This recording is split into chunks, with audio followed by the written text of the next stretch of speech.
Welcome to Inspired Change, a new inspirational and motivational broadcast that strives to empower men in a positive way, designed to educate, empower, and inspire even the busiest individual on the go over that first cup of coffee. Please join me in welcoming Gunter, international psychologist, author, speaker, and producer. Welcome everybody to another episode of Inspired Change. I'd like to welcome all of those of you who are new listeners and those of you who've been subscribing. I hope this has been valuable information and material for you to factor into your reflections. So in the last podcast, I was talking about how jealousy is not healthy, despite the things you may read on the internet. And again, let me encourage you, take what you read on the internet with somewhat of a grain of salt. Make sure if you are going to follow a particular idea or train of thought, check it out. Sometimes it helps to look at opposing views. And that's the thing that I talked about with regard to jealousy. Okay, it was a curious idea that jealousy could be healthy. So why did I take such a strong position to fundamentally explain why not? Well, if you haven't heard the last podcast, let me encourage you to go back and listen to it. But for today, where I want to take a look at the link between jealousy and patriarchal socialization of boys and men, I want to tie in that whole area of attachment, okay, and how patriarchy actually disturbs appropriate, secure attachment, not just in boys, but also in females. So let's start with the whole notion. So what's the problem with patriarchy? Well, as I've said before in different podcasts, if we go down to the four core values of patriarchy, we're talking about patriarchy being about territory. It's about being status and hierarchy. It's about being acquisitional, and it's certainly about being competitive. So you're probably wondering, how does this relate to relationships? How does it relate to jealousy? Well, let me connect the dots for you a little bit. So if we go back to the origins of patriarchy, which is about 10,000 years ago, and patriarchy really emerged out of the agricultural revolution. Okay, so, prior to that, if we look at hunter-gatherers, the reality was that hunter-gatherers didn't have the same ideas necessarily about relationships that developed out of the agricultural revolution. Okay, many of the hunter-gatherer tribes do not exclusively pair bond. So this might blow some of you right out of the water, but monogamy is not necessarily a natural human trait. It's a social artifact. In other words, we're socialized into this. And at times with some heavy penalties. For instance, if you read the Bible, anyone who was adulterous or who had sex outside the monogamous context was actually punished by death. He got stoned, not with the green stuff, but essentially with real stones. It was, all over Red Rover for you if you decided to have, extramarital relationships. Now, interestingly enough, often there were ways and means in which men were capable of extricating themselves from those harsh punishments by, putting the spotlight on the woman, the whole idea of the seductress, the succubus, all those sorts of ideas came into play in order to reinforce culturally, socially, the idea of monogamy.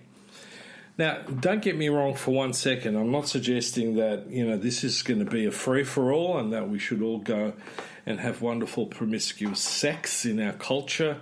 That's not how it works. But what I'm basically getting at is that the notion that human beings are inherently a species that mates exclusively with one partner is a social idea that stems fundamentally from the emergence of patriarchy through the agricultural revolution and through very much the relationship between a social hierarchy, the enforcement of paternity to ensure material security, and essentially the way that we keep certain parts of our society in check.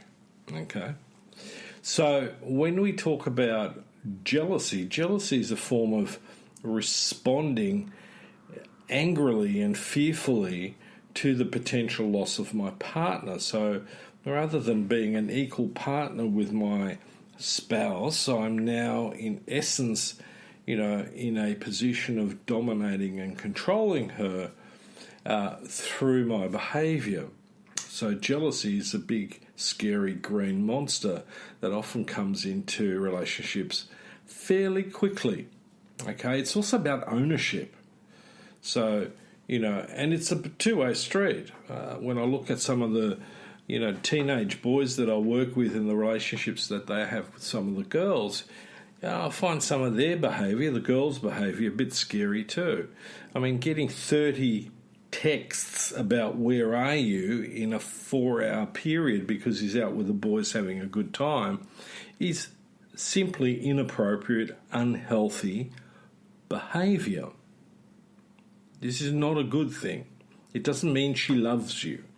It means, in her view, subconsciously, she's going through the conflict between wanting to own you and control you because she's scared of losing you. You might just run off with some other, hussy or, floozy out there, And we talk about boys slut-shaming, but girls do this behaviour as well, just maybe slightly differently.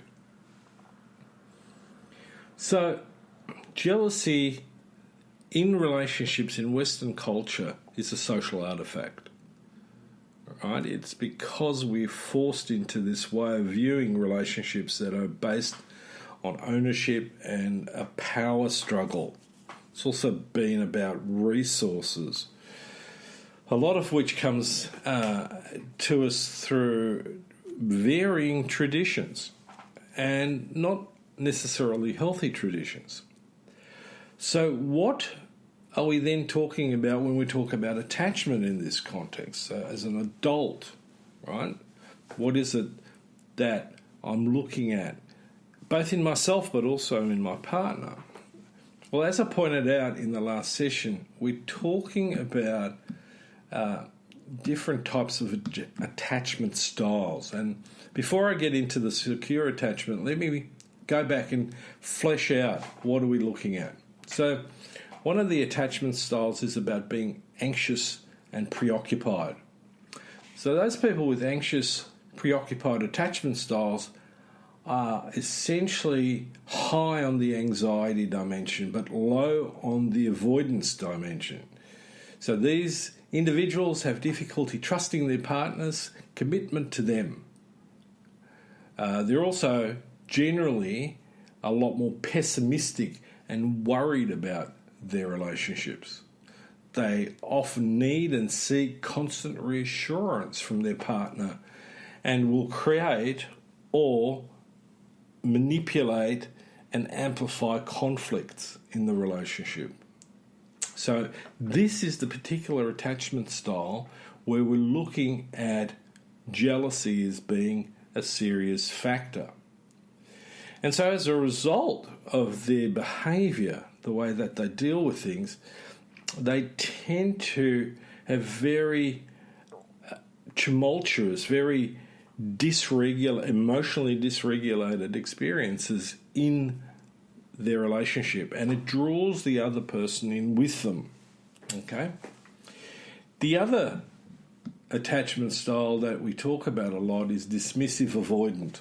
Okay, so those people with a dismissive avoidant attachment style are low on anxiety but high on avoidance. Okay, so how does that work? So let me give you an example. It's the person who seems to lack a wider range of emotional response.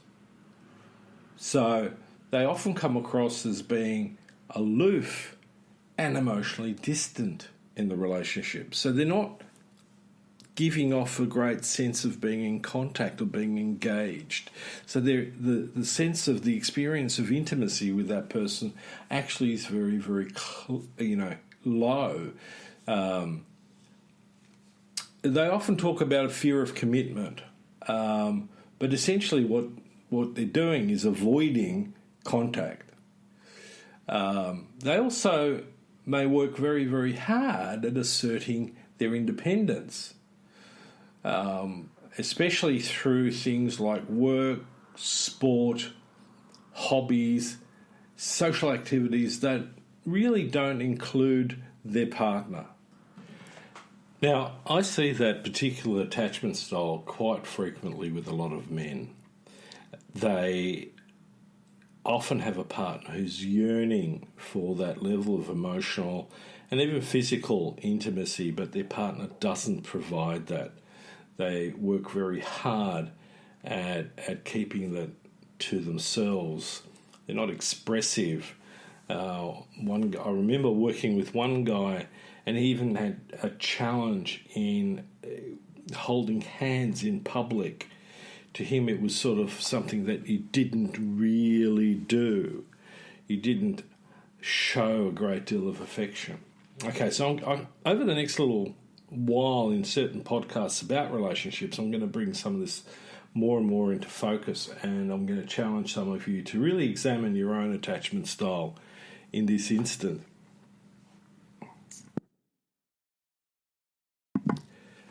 So, what's the next one? Well, the next one is being fearful avoidant. Okay, so what does that mean? So those people with a fearful avoidant attachment style are high on both anxiety and avoidance. People like that, men like that especially, or women, both fear and desire intimate relationships. So they're really in conflict. So it's a bit like I love you, I hate you. Not quite to that degree. That applies more to what we call the borderline personality disorder. So let me explain a little bit further. So on the one hand, they want the support and security that comes from having a significant other, but on the other hand, they're constantly preoccupied and worry about the fact that their significant other will, at some point or another, hurt them. And yet, at the same time, they'll feel stifled by the relationship. You know, the statement of, I need to find myself, is often indicative of that, where they haven't shared with their spouse what's really going on. And men, particularly at that point, are often in and out of the relationship, and their partner's wondering what the hell is going on here. So as a result, people with a fearful avoidant attachment style can be really inconsistent towards their partner, even from a day-to-day basis. And their ambivalent attitude can lead to some serious chaos. The couples where I've worked with this particular style was very evident in their relationship, are giving off mixed messages all the time, and it's very difficult to pin them down. What is it that they exactly want in the relationship? So, again, a little bit of a warning. The categories are helpful in describing the extremes, but obviously there's shades of grey and crossovers and so on. Now, let me bring this back into play, why this is relevant when we talk about patriarchy. And one of the things that I talk about with patriarchy is that the way boys are socialised makes them very, very sensitive to either being over-nurtured or under-nurtured, and experiencing that insecurity in themselves, firstly in their relationship with themselves, but secondly in their relationship with others, because relationships with others become competitive in some form or another. But the really, really important factor in this is that patriarchal socialisation narrows boys' emotional vocabulary down. So in either of those styles, the capacity to express yourself from a place of being open, authentic and vulnerable is really, really reduced. The other issue here is that we're running into the problem where patriarchal socialization reduces empathy, which is a communication killer. The only time we can communicate effectively is when we allow ourselves to be able to firstly be vulnerable ourselves, to be open and authentic, but secondly to be able to put ourselves into the shoes of the other person, to experience the world maybe from their space, from their perspective, through their own glasses. Not that they're going to be necessarily rose-coloured, although there are some people who are overly romanticised about relationships, and that's a problem in of itself, especially with a lot of the mythology that comes along in our culture about what a good or healthy relationship's really about. So let me come back into the healthy, secure attachment style.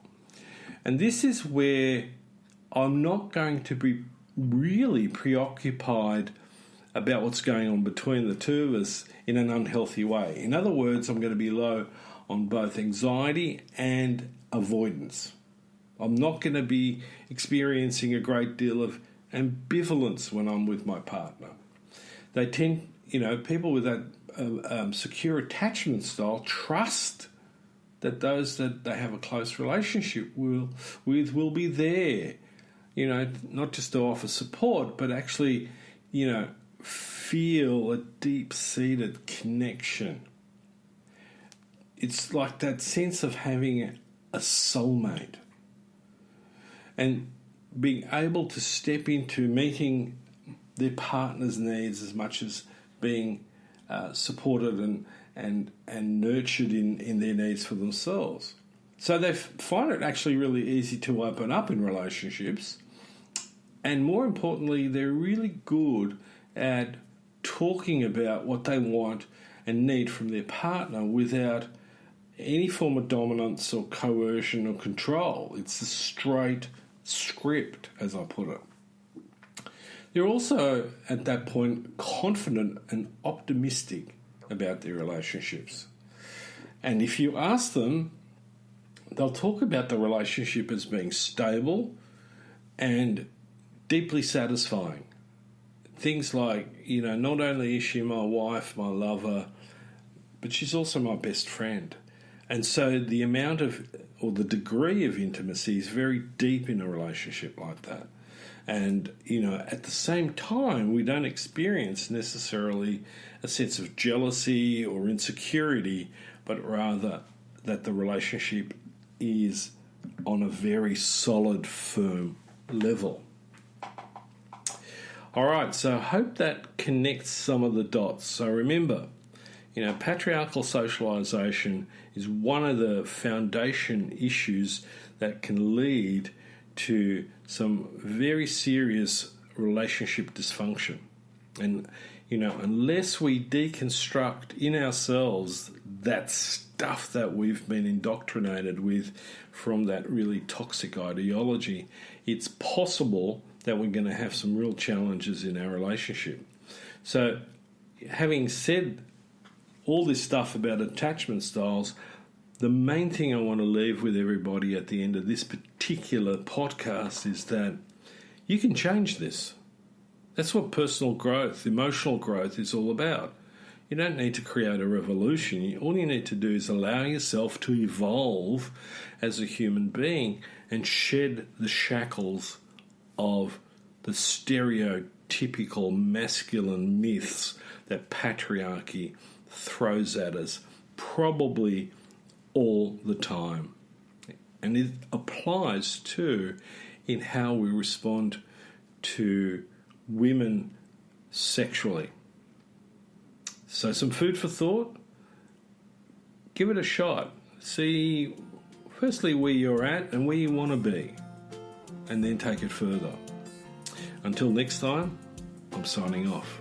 Thank you for listening to Inspire Change with Gunter. Gunter Swoboda does individual and group coaching for men looking to grow. For more information on this and the global Making Good Men Great movement, check out goodmengreat.com to get into contact.